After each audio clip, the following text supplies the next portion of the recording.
दोस्तों, हमने नाग नागिन के कई सारी कहानियाँ सुनी हैं और बड़े बुजुर्गों से भी सुना है कि जिसमें नागमणि की जिक्र तो ज़रूर होता है। दरअसल दोस्तों, नागमणि इच्छाधारी नाग नागिन के लिए बहुत ही महत्वपूर्ण है, क्योंकि इसी नागमणि की सहायता से उन्हें कई शक्तियाँ प्राप्त होती हैं, जिससे वो किसी का भी रूप धारण कर सकती हैं, कोई भी भारी वस्तु उठा सकती हैं और किसी की भी जान ले सकती हैं। ऐसे में दोस्तों, ज़रा सोचिए इस नागमणि में कितनी शक्तियाँ होंगी, और अगर ये किसी इंसान के हाथ लग जाए तो वह इंसान बहुत ही शक्तिशाली हो जाता है, जिससे वो जो चाहे वो कर सकता है। लेकिन दोस्तों, नागमणि को साधारण इंसान हासिल नहीं कर सकता। ये केवल इच्छाधारी नाग नागिन को कठिन तपस्या के बाद महादेव से प्राप्त होती है, क्योंकि नाग नागिन महादेव शिव को ही अपना आराध्य मानते हैं और उनकी हजारों वर्षों की कठिन तपस्या से भगवान शिव खुश होकर उन्हें नागमणि देते हैं, जिन्हें इच्छाधारी नाग नागिन को संभाल कर रखना होता है। लेकिन दोस्तों, अगर कोई नागमणि चालाकी से चुरा लेता है तो उस व्यक्ति के साथ क्या होगा, आइए जानते हैं आज की इस वीडियो में। क्योंकि दोस्तों, तब क्या हुआ जब इच्छाधारी नागिन ने दिया एक बच्चे को जन्म और व्यक्ति की एक गलती के कारण इच्छाधारी नागिन ने उसके साथ जो किया सुनकर लोगों के होश उड़ गए। दोस्तों, यह चमत्कारी घटना है राजस्थान के एक छोटे से गांव चंदेल गांव की। दरअसल यह घटना घटित हुई चंदेल गांव के एक मुखिया और वहां के सबसे धनी इंसान सुखराज जी के साथ। सुखराज करीब आज से 5 साल पहले एक साधारण एवं गरीब का जीवन व्यतीत करते आ रहे थे। वह अक्सर जंगल में अपनी बकरियां चराने जाया करते थे। एक दिन बकरियां चराते चराते वह जंगल में थोड़ा और अंदर निकल गए। उसी जंगल में एक इच्छाधारी नागिन अपने नाग के साथ एक विशाल पेड़ के पास रहा करती थी। वह नागिन गर्भवती थी। शाम का वक्त था और सुखराज जब उस पेड़ के पास से गुजरा तो उसे वहां एक तेज चमकती हुई चीज दिखाई दी, परंतु साथ ही वह दोनों नाग नागिन भी वहां थे। उन्हें देख वो थोड़ा सा डर गया और तुरंत ही वहां से जल्दी से घर भागा। सुखराज इतना घबराया हुआ था कि उस समय उसने पीछे मुड़कर तक नहीं देखा, परंतु उस रात उसके ध्यान में वो जो चीज चमक रही थी वो बार बार आ रही थी। वह इतना तो समझ गया था कि वो हो ना हो बहुत बहुमूल्य चीज थी, और अगर वो मुझे मिल गई तो मैं भी धनवान हो जाऊंगा।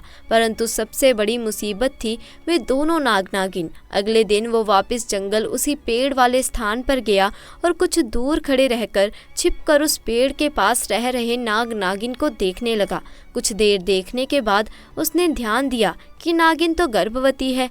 वह उस रात घर आकर सोचने लगा कि यह अच्छा मौका होगा। जब नागिन अपने बच्चे को जन्म देगी तभी वो नागमणि चोरी कर लेगा, क्योंकि उस समय नागिन कमज़ोर होगी, बस नाग को मारना होगा। दोस्तों, कहते हैं अगर किसी नाग के मुंह की तरफ गोबर मार दिया जाए तो वो अपना होश खो बैठता है। अब सुखराज हर रोज़ गोबर लेकर उस विशाल पेड़ के पास छुपकर सही मौके का इंतज़ार करने लगा। एक दिन वो मौका भी आ गया जब नागिन अपने बच्चे को जन्म देने वाली थी। तभी चुपके से सुखराज ने नाग के मुंह पर तेजी से गोबर मारा और फिर एक बड़े पत्थर से नाग को मार डाला। फिर उसने नागिन और उसके बच्चे को भी मार डाला और उस मणि को उठाकर जल्दी से घर की तरफ निकल पड़ा। परंतु उधर नागिन किसी तरह बच गई थी और बस बेहोश पड़ी थी। जब नागिन को होश आया और उसने अपने बच्चे और पति को मरा देखा तो उसके दुख दर्द का ठिकाना नहीं रहा। वो उस समय गुस्से से पागल हुए जा रही थी और उसने सुखराज से बदला लेने की ठानी, परंतु मणि चली जाने के कारण वो अपनी शक्तियों का प्रयोग नहीं कर सकती थी। परंतु अभी भी वह अपना रूप तो बदल ही सकती थी। इधर सुखराज को जैसे ही मणि मिली उसका पूरा जीवन ही परिवर्तित हो गया। उसकी फसल इस बार काफ़ी अच्छी हुई और काफ़ी महंगे भाव में भी बिकी। उसकी तो जैसे मानो लॉटरी लग गई हो, क्योंकि जो भी वो धंधा कर रहा था उसे हर जगह से लाभ मिल रहा था। और सुखराज को पता था कि ये सब उसी चमत्कारी नागमणि का ही कमाल है। गांव में हर जगह उसका नाम था।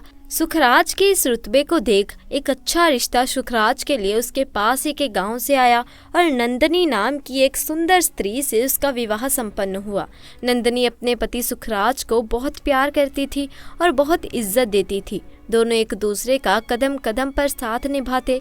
उनकी जोड़ी गांव में मिसाल बन चुकी थी। उधर नागिन भी एक पुरुष का रूप धारण कर सागर नाम से सुखराज के यहाँ उसका मुंशी बन गया और सुखराज का विश्वास जीतने लगा। था। सुखराज भी सागर के व्यवहार और वफादारी को देख उसे अपने भाई समान ही मानने लगा।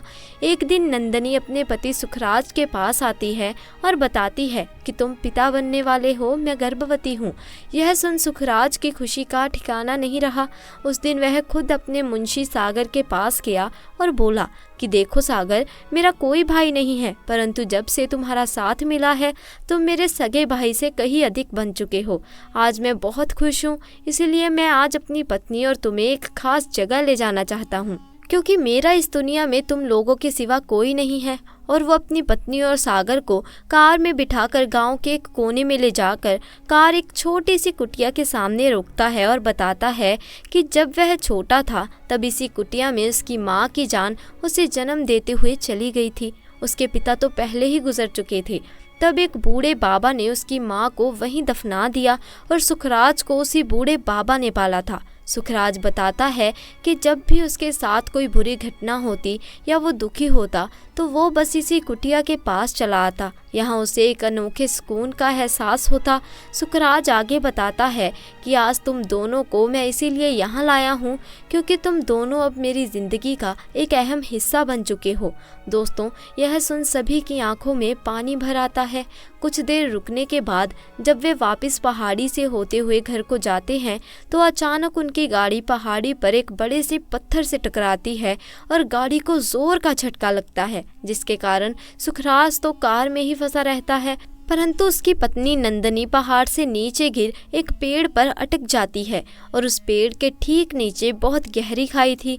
दोस्तों, वो रात कार्तिक पूर्णिमा की रात थी। सागर अपनी शक्तियां पाकर पुनः नागिन रूप धारण कर लेता है।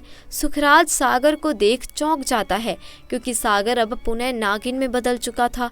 वो नागिन सुखराज को बताती है कि कैसे ठीक इसी तरह वह भी इसी स्थिति में फंसी थी जब सुखराज ने उसका पूरा घर संसार लूट लिया था, उसके पति और बच्चों को मारकर, और आज मेरे पास बदला लेने का मौका है। सुखराज घायल गाड़ी में फंसा हुआ और रो रो कर नागिन को बोलता है कि भले मेरी जान ले लो, परंतु मेरी पत्नी गर्भवती है, उसे छोड़ दो। परंतु तभी उस नागिन को अपनी वही स्थिति याद आ जाती है कि क्या होता है जब कोई अपना छिन जाता है। ये जिंदगी का सबसे बड़ा दुख होता है। नागिन ने सुखराज का उसकी पत्नी के प्रति सच्चा प्रेम देख उसे माफ कर दिया और नंदनी को उस पेड़ से निकाल बचा लिया तथा दोनों को हॉस्पिटल छोड़ खुद वापस जंगल में उसी विशाल पेड़ के पास चली गई। जब सुखराज हॉस्पिटल से स्वस्थ होकर अपनी पत्नी के साथ घर लौटा तो उसे अपनी गलती का एहसास हुआ और उसने जाना कि उसने कितनी बड़ी गलती करी है। वो नागमणि को लेकर उसी विशाल पेड़ के पास गया और उस पेड़ के पास उस नागमणि को रख फूट फूट कर रोने लगा और शाम को वापस घर आ गया। दोस्तों, कभी कभी इंसान लालच में इतनी बड़ी गलती कर बैठता है कि फिर उस गलती को कभी भी ठीक नहीं किया जा सकता और बस अंत में पछतावा ही रह जाता है। आपको ये घटना कैसी लगी हमें कमेंट सेक्शन में आकर ज़रूर बताइए। साथ ही वीडियो को लाइक कीजिए, शेयर कीजिए और चैनल को सब्सक्राइब कीजिए। आपका बहुत बहुत शुक्रिया।